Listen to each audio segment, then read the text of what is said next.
നോട്ടത്തിൽ മനസ്സിലാക്കാൻ കഴിയാത്ത നിയമങ്ങളാണ് ഖോഖോയെ വ്യത്യസ്തമാക്കുന്നത്. കഥയറിഞ്ഞ് ആട്ടം കണ്ടു തുടങ്ങിയാൽ മത്സരിക്കുന്ന താരങ്ങളെക്കാൾ ആവേശമാകും കണ്ടു നിൽക്കുന്നവർക്ക്.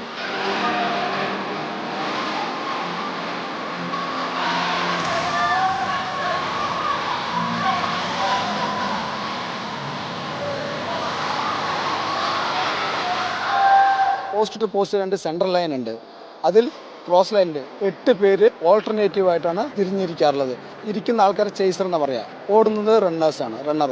റണ്ണർക്ക് ഏത് ഡയറക്ഷൻ വേണമെങ്കിലും എടുക്കാവുന്നതാണ്.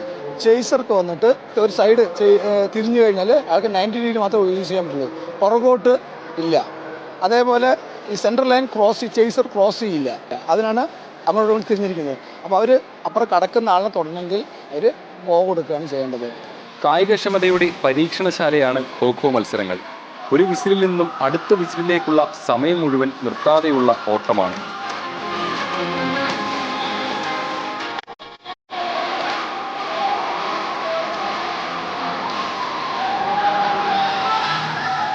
കളിക്കുമ്പോൾ നമുക്കൊരു ആവേശം വരും, കളിച്ച് ജയിക്കാൻ തോന്നും.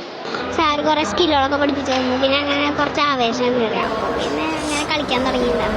മീറ്റുകളിൽ മാത്രം ഒതുങ്ങിയിരുന്ന ഖോഖോയ്ക്ക് ഇപ്പോൾ പ്രചാരം കൂടി വരുന്നുണ്ടെന്ന് പരിശീലകൻ. അന്തർദേശീയ തലത്തിലെ മത്സരങ്ങൾ വന്നതുകൊണ്ട് ഖോഖോയുടെ പ്രചരണം കേരളത്തിൽ ഇപ്പോൾ കൂടി വന്നുകൊണ്ടിരിക്കുകയാണ്.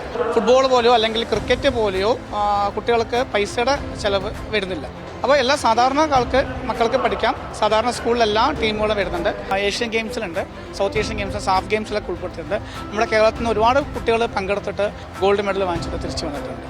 അപ്പോൾ പണ്ടത്തെക്കാളും ഒരു പോപ്പുലാരിറ്റി ഗെയിമിന് വന്നിട്ടുണ്ട് നല്ലപോലെ.